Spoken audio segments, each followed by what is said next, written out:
राजा जी शादी करवा लेने कौना कहिया करवाए।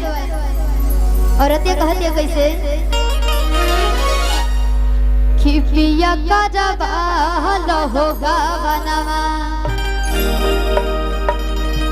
कि पिया का जबाल होगा बनवा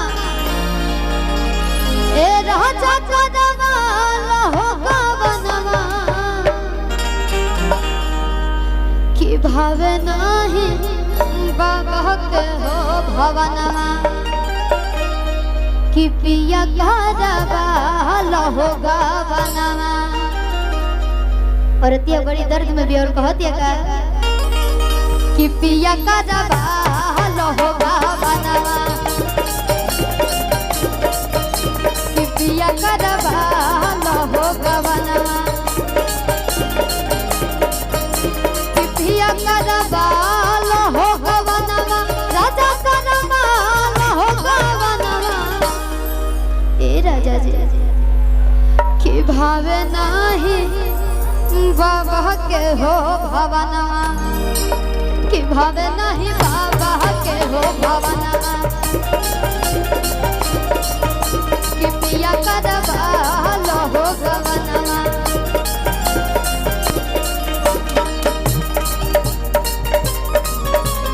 तू तो बहाना में कट कर जानी पलानी में जवानी रोता हम जो पलानी में जवानी रोता हम पलानी में जवानी रोता राजा हो पलानी में जवानी रोता तू तो बहाना में कट कर जानी पलानी में जवानी रोता हम जो पलानी में जवानी रोता।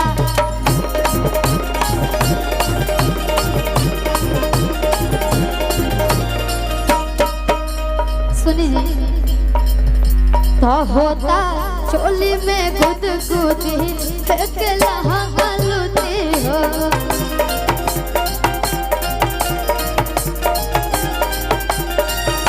तो होई चढ़ली जवनिया के अगिया कैसे बुझी हो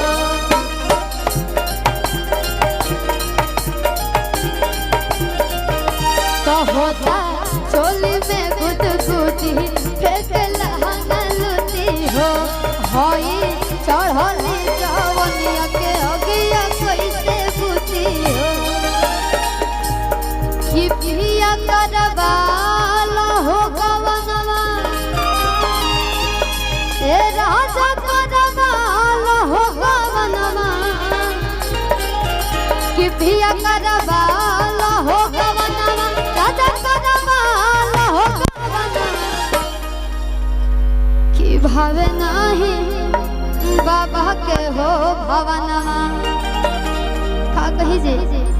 कि भावे नहीं बाबा के हो भवनवा।